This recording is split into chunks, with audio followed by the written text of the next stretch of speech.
É um verdadeiro drama toda vez que a empresa se vê na iminência de aderir ou não a um programa de parcelamento, como todos que nós tivemos aí, Refis, Paes, Paex, etc. E o que tem agora em aberto também. O ponto é o seguinte, é que quando ela vai fazer uma adesão ao parcelamento, é exigido que ela desista de qualquer ação envolvendo aquelas discussões e até qualquer possibilidade de impugnação, de recurso, etc. Só que o próprio fisco sabe que, a depender da desistência que é feita, essa confissão é inconstitucional, ela é ilegal. Porque pode ser que depois de um tempo esse tributo venha a ser julgado, essa exigência venha a ser julgada inconstitucional, e aí, no caso, a própria empresa tem o direito de fazer a revisão, inclusive administrativa, como já está previsto no próprio site da Receita Federal, tem lá a previsão, e também na Procuradoria da Fazenda, você pode fazer o pedido de revisão de parcelamentos.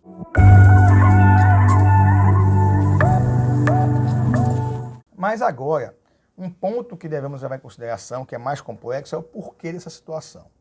Quando você vai fazer um pedido de parcelamento, vamos supor um exemplo de uma ação em que você está discutindo se foi autuado, isso aconteceu, empresas foram autuadas por não pagamento de PIS e COFINS, por exemplo.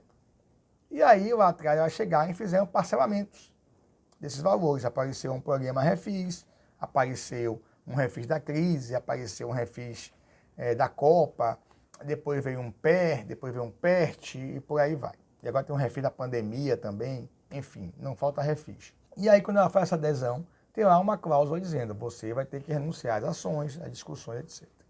Então ela abriu mão de continuar com aquele processo administrativo, impugnando aquele auto de infração, ou recorrendo no CARF. E aí, anos depois, ou algum período depois, a parcela em 15 anos, 10 anos, vem o julgamento do Supremo, outros contribuintes vão discutindo, e o próprio Supremo Tribunal Federal vai e julga que aquele tributo, por exemplo, aconteceu, o ICMS não faz parte da base de cálculo do PIS e da COFINS. E esse é um valor relevante. Se a empresa foi tributada, foi autuada sobre PIS e COFINS, estamos falando talvez de 12%, 17% desse valor principal em que ela devia, que não seria devido. O que ela faz? Perdeu, como dizem, perdeu o Playboy. Parcelou, confessou. Não é bem assim. Então, nesse caso, ela precisa e ela tem o direito de fazer um pedido. Porque temos vários itens, por exemplo, e aí você vai discutir a questão dos efeitos da confissão.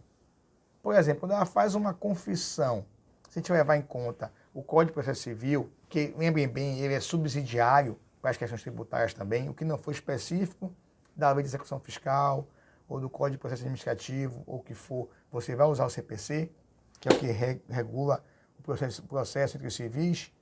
Lá no próprio CPC, diz que você só pode confessar sobre questões que sejam próprias suas, fatos, só pode confessar sobre fatos e que sejam sobre seu direito, seu comando.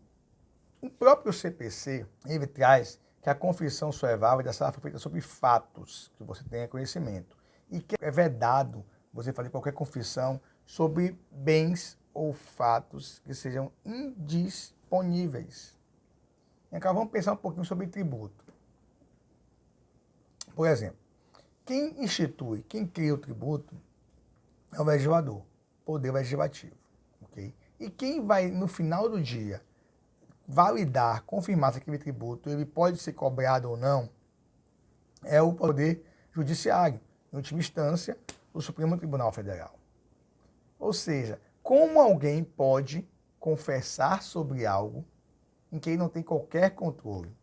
Como que eu posso confessar que eu devo ou não um tributo, uma confissão válida, se quem instituiu o tributo foi o legislador e se quem vai validar, que no final do dia vai dizer se eu devo ou não aquele tributo, é o Poder Judiciário, é o Supremo.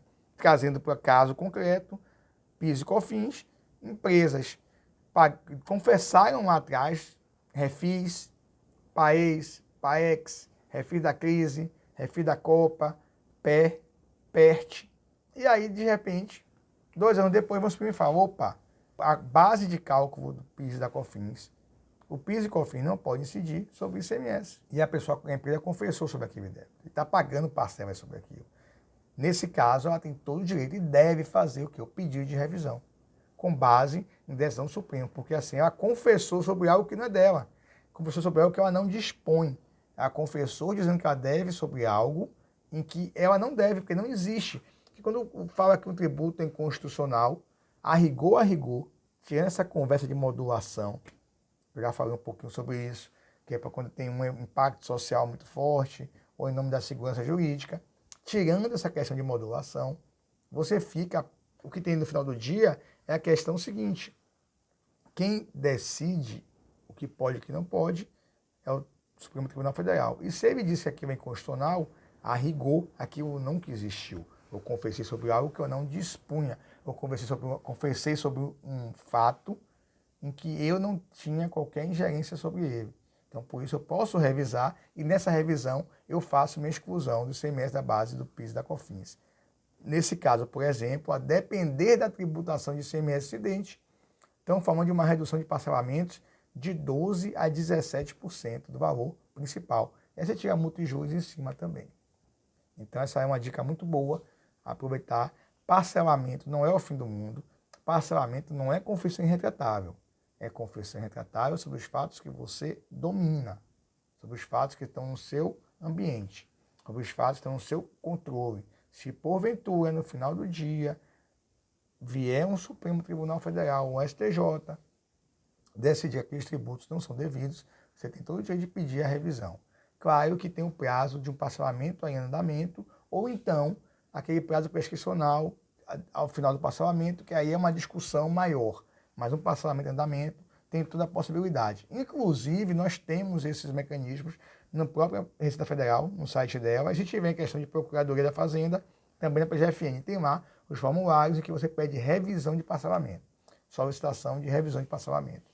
Não é complicado, vai demorar um tempo, se tramita, passou de um ano, você tem aquela questão de processo, razoável duração do processo administrativo, mas aí é um papo para outro vídeo.